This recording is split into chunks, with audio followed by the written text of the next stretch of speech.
आज हम आपके लिए लेकर आए हैं 2013 में बनी मूवी एफ्लिक्टेड। मूवी के शुरू में हम देखते हैं कि पार्टी हो रही है और दो दोस्त जिनका नाम है डेरिक टी और क्लिफ प्राउज। ये दोनों मूवी में बताते हैं कि अगले दिन वो एक लंबे ट्रिप पर जा रहे हैं। वो अपने घूमने के प्लान के बारे में भी बताते हैं और उन जगहों के बारे में भी जहाँ वो जाना चाहते हैं। क्योंकि क्लिफ का बैकग्राउंड आईटी से है और वो एक वीडियो मेकर भी है, तो वो कहता है कि वो इस ट्रिप को वीडियो डॉक्यूमेंटेड करेगा। एंड ऑफ द अर्थ वो इस डॉक्यूमेंट्री का नाम रखेगा।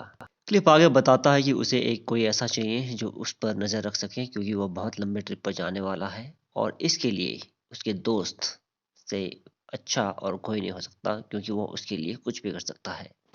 क्लिफ के कुछ दोस्तों को लगता है कि ये ट्रिप एक गलती है। उसका भाई उसके साथ वीडियो कॉल करता है और उसे बताता है कि वो अपनी बीमारी का क्या करेगा, क्योंकि क्लिफ को एक दिमागी बीमारी है और उसके डॉक्टरों ने कहा है कि उसे अक्सर सिर दर्द हुआ करेगी, जो इसी बीमारी की वजह से है। ये बीमारी जो उसके दिमाग में है ये जानलेवा हो सकती है। इस बीमारी का नाम एवीएम है और डॉक्टर उसे बताते हैं कि अगर वो अचानक से कमजोरी महसूस करें तो इसका मतलब है कि बीमारी इवॉल्व हो रही है और कुछ भी हो सकता है। डेरिक फिर भी जाना चाहता है और अपने माँ को बाय बाय बोलता है। वो उन्हें बताता है कि उसके पास कितना कम वक्त है। वो बताता है कि अगर उसे मरना है तो उससे पहले वो दुनिया देखना चाहेगा। वो टूर पर निकल पड़ता है और बार्सिलोना में अपने रूम में पहुंच जाता है। डेरिक अपने दोस्त क्लिप से बात कर रहा है और बताता है कि ये कैमरा इक्विपमेंट किस चीज़ के लिए है। किस सुपर कोलंबस स्टैचू है। डेरिक बताता है कि वो वहाँ पर इस रॉक स्टार से मिलने के लिए आया हुआ है। उसके बाद सभी दोस्त वहाँ से इस गाड़ी में चले जाते हैं। गाड़ी में कैमरा लगाते हैं और उसके बाद बीच और कई अन्य जगहों पर जाते हैं। अगले दिन वो एक पार्टी में जाते हैं और कोशिश करते हैं कि डेरिक को कोई अच्छी सी लड़की मिल जाए। इस कोशिश के बावजूद डेरिक को कोई लड़की नहीं मिलती है, लेकिन क्लिफ फिर भी कोशिश करता है कि उसे कोई लड़की मिल जाए। उनकी इसी कोशिश में डेरिक उसे कई लड़कियों से मिलाता है और उन्हें एक लड़की मिल ही जाती है जिसका नाम है ऑड्री। दोस्तों को इस बात की खुशी है कि आखिरकार डेरिक को एक लड़की मिल ही गई, लेकिन वो कंफर्म करना चाहते हैं कि क्या वो उस लड़की के साथ खुश है, इसलिए वो होटल में उससे स्पाई करने पहुंच जाते हैं। जैसे ही वो डेरिक के कमरे में जाते हैं, उन्हें खून से लथपथ डेरिक मिलता है और वो उसे जगाने की कोशिश करते हैं। डेरिक उठता है और वो पूछते हैं कि ये कैसे हुआ। वो उन्हें बताता है कि ऑड्री अंदर आई और किसी चीज़ से उस पर वार किया, लेकिन उसके बाद उसे कुछ भी याद नहीं है। क्लिफ डेरिक को कहता है कि उसे अस्पताल ले जाना चाहिए, लेकिन डेरिक मना करता है। उसके बाद डेरिक और क्लिफ अपने दोस्तों को बाय बाय बोलते हैं और वहाँ से रवाना हो जाते हैं। डेरिक थका हुआ लगता है, लेकिन फाइनली वो इटली पहुँचते हैं। होटल में पहुंचकर डेरिक सो जाता है, जबकि क्लिफ वीलॉग बनाता रहता है। डेरिक को काफ़ी गहरी नींद आती है और क्लिफ उसे उठाता है क्योंकि उन्हें और भी घूमना है। वो वहाँ से निकल कर एक रेस्टोरेंट में पहुँचते हैं। रेस्टोरेंट में पहुँचकर डेरिक को कुछ अच्छा महसूस नहीं होता है और वो कुछ खाने के बाद उल्टी कर देता है, जिससे सभी लोग उसे की तरफ देखना शुरू कर देते हैं। क्लिफ उसे सजेस्ट करता है कि हॉस्पिटल जाना चाहिए, बट डेरिक बताता है कि अगर वो एक बार हॉस्पिटल गया तो उसकी बीमारी का पता लग जाएगा और वो हॉस्पिटल से बाहर नहीं आ पाएगा। अगले दिन वो बार में चले जाते हैं और बार वाला उन्हें एक जगह पर ले जाता है, लेकिन वहाँ पर जाकर डेरिक की तबीयत बिगड़ जाती है। उसका पूरा शरीर लाल हो जाता है और क्लिप उस पर कुछ पानी डालता है ताकि उसका शरीर ठीक हो जाए। डेरिक की स्किन में स्वेलिंग हो जाती है, सूजन हो जाती है और उसे पता नहीं कि वो क्या कर सकता है।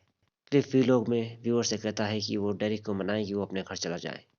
डेरिक उसे ब्लॉग बनाते हुए देख लेता है और गुस्से में आकर उसे पंच करता है।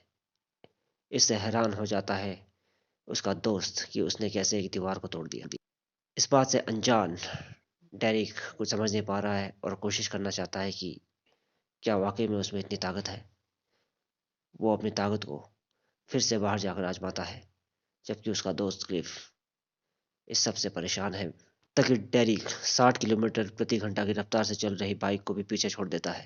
डेरिक की आंखों का रंग बदलने लगता है और क्लिफ डेरिक के भाई से वीडियो कॉल पर बात करता है। क्लिफ डेरिक से बात करने के लिए उसके कमरे में जाता है, लेकिन पाता है कि क्लिफ उल्टा दीवार पर लटका हुआ है। क्लिफ डेरिक को बताता है कि सब कुछ ठीक नहीं है और उसे घर जाना चाहिए, लेकिन डेरिक अपने आप को प्रूव करने के लिए कि वो ठीक है दीवार पर जंप मारता है। क्लिफ ये सब रिकॉर्ड कर रहा होता है। डेरिक ऊपर से नीचे छलांग मारता है, लेकिन थोड़ी ही देर में अपने आप को चोटिल करके गिर पड़ता है और फिर अस्पताल जाने के लिए राजी हो जाता है। इस बीच उन्हें एक रॉबर मिलता है जो उन्हें रॉब करने की कोशिश करता है, लेकिन डेरिक उसे एक ही पंच में बहुत दूर फेंक देता है। ये सब रिकॉर्ड हो चुका होता है और क्लिफ इस वीडियो को अपलोड करता है जिसमें सब हरकतें कैद है। जब दोनों दोस्त इस बात का पता लगाने की कोशिश करते हैं कि ये सब कैसे हुआ, तो डेरिक उसे दिखाता है कि ऑड्री ने उसे चोट पहुंचाई, जिसके बाद यह सब शुरू हुआ। उसके बाद वो वहां से चले जाते हैं और कुछ खाते हैं, लेकिन कुछ भी खाने के बाद डेरिक को उल्टी होती है और उसके मुंह से खून निकलता है। उस खून की भरपाई के लिए वो ब्लड बैंक में जाते हैं और कुछ खून लाते हैं, लेकिन खून के लिए उन्हें एक आइडेंटिफिकेशन की ज़रूरत होती है। खून नहीं मिलने की वजह से वो एक एम्बुलेंस पर हमला करते हैं और उसे हाईजैक करते हैं। अटेंडेंट उन्हें एम्बुलेंस से खून लेने से मना करती है, लेकिन डेरिक अपना कंट्रोल लूज कर जाता है और वो मरीज का खून पीने लगता है। रात को वो दोनों कमरे में आ जाते हैं और रात को शोर सुनकर जब क्लिफ देखता है तो डेरिक को एक मॉन्स्टर की तरह पाता है। बाद में डेरिक बेहोश हो जाता है। उसका पक्का दोस्त क्लिफ उसे नहीं छोड़ने की बात करता है, चाहे जो मर्जी हो जाए। 17 दिन के बाद जब डेरिक उठता है तो क्लिफ पर हमला करने की कोशिश करता है। डेरिक को खून पीने की चाह होती है, लेकिन उसका दोस्त क्लिफ अपना खून काट कर उसे खिलाने की कोशिश करता है ताकि वो खून पीने की उसकी जो भूख है वो शांत हो जाए। उसके बाद डेरिक गायब हो जाता है और जब क्लिफ उसे खून पिलाने की कोशिश करता है तो डेरिक उस पर हमला कर देता है और उसे मार देता है। डेरिक सुसाइड करने की कोशिश करता है क्योंकि जब उसे होश आता है उसके अंदर गिल्ट फीलिंग है, लेकिन फिर वो वीडियो देखता है और इसका इलाज ढूंढने की कोशिश करता है। उधर एम्बुलेंस पर हमला करने के लिए पुलिस उसके पीछे पड़ी हुई है और उसे गिरफ्तार करना चाहती है, लेकिन वो पुलिस से भाग जाता है। रात को वो कैमरे पर अपना वीलॉग रिकॉर्ड करता है और बताता है कि वो कैसे भूखा है और उसके पास कुछ नहीं है। वो पेरिस चला जाता है और एक शेल्टर होम में पनाह ले लेता है। इंटरपोल ने क्लिफ और डेरिक को अरेस्ट करने के लिए नोटिस जारी कर दिया है। उधर वीडियो से डेरिक को पता चलता है कि ऑड्री ने होटल में अपना फ़ोन लूज किया है और वो उस फ़ोन को पाने के लिए होटल में जाता है। वहाँ उसे ऑड्री का फ़ोन मिल जाता है, लेकिन होटल में उसे अपना भाई जेसन दिखता है। बताता है कि जेसन मेरे पास मत आओ, तुम सेफ नहीं हो अगर तुम मेरे पास आते हो। अपने भाई से दूर जाने के लिए बाहर जाता है, लेकिन वहाँ उसे पुलिस मिलती है और वो बिल्डिंग के ऊपर से छलांग लगा देता है। इसी भागदौड़ी में एक पुलिस वाले की मृत्यु हो जाती है और डेरिक वहाँ से भाग जाता है। बाद में उसे वीडियो बनाते हुए ये देखा जाता है कि वो पुलिस वाले की मौत पर दुखी है। वो अपने भाई जेसन के लिए एक मैसेज छोड़ता है कि उसे कुछ और समय चाहिए। पता है कि उसे नहीं पता कि कब तक ऐसे ही चलता रहेगा। वो ऑड्री के लिए भी एक मैसेज छोड़ता है कि वो वापस आ जाए, लेकिन वो उसे नहीं मिलती है। रात में उसे सीजर आता है और तभी उसके पास पड़ा हुआ फोन बजता है। वो वीडियो पे बताता है कि उसे किसी का टेक्स्ट आया है। अगली सीन में उससे कोई मिलने आता है। आदमी एक दिशा में चला जाता है और डेरिक उसके पीछे फिसल जाता है जहाँ पर ऑड्री की तस्वीरें होती है, लेकिन तभी वो आदमी डेरिक पर हमला करता है। डेरिक उस आदमी को बांध देता है, लेकिन वो आदमी उसे बताता है कि ऑड्री ने किस तरह से उसे इन्फेक्ट किया है और वो उसे मारने आएगी। वो डेरिक को बताता है कि उसे भाग जाना चाहिए, लेकिन तभी वहाँ पर पुलिस आ जाती है। पुलिस डेरिक को पकड़ने के लिए उन पर हमला करती है, लेकिन डेरिक एक पुलिस वाले का खून कर देता है। तभी बाहर जाते हुए दूसरा पुलिस वाला आता है और दूसरा पुलिस वाले को भी डेरिक मार देता है। इसी दौरान इस लड़ाई झगड़े के बीच डेरिक पाता है कि उसने 3 पुलिस वालों का खून कर दिया है।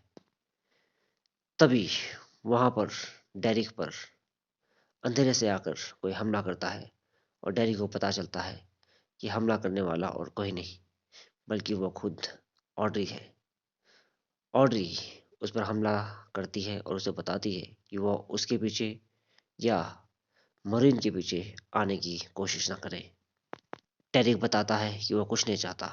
वो चाहता है कि जो बीमारी ऑड्री ने उसे दी है वो ठीक हो जाए, लेकिन ऑड्री उसे बताती है कि इस बीमारी का कोई इलाज नहीं है और दोनों के बीच लड़ाई शुरू हो जाती है।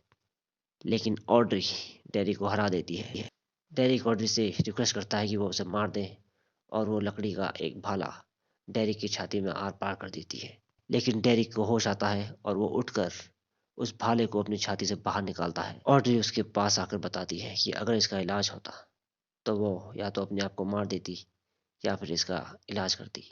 डेरिक ऑड्री से रिक्वेस्ट करता है कि वो हर 10 दिन के बाद एक नए आदमी को नहीं मार सकता और उसे इस रोग से मुक्ति चाहिए। और ये डेरिक को बताती है कि यह संभव नहीं है कि वो किसी को ना मारे, उसे किसी न किसी को मारना पड़ेगा, लेकिन वो डिसाइड कर सकता है कि वो किसको मारना चाहता है और किसको नहीं। ऑड्री उसे ये भी बताती है कि उसने उसे इसलिए इन्फेक्ट किया क्योंकि वो मर रहा था। अगले सीन में एक बंधक आदमी को डेरिक एक फुटेज दिखाता है जिसमें एक नन्ही लड़की को उस आदमी ने मारा था। डेरिक उस आदमी को भागने का एक मौका देता है, लेकिन अंत में हम देखते भाग नहीं पाता है कि ऑड्री और डेरिक अब वैम्पायर बन चुके हैं और लोगों को मारना और उन्हें खाना ही उनका रोज का धंधा बन चुका है। यहीं पर मूवी खत्म हो जाती है।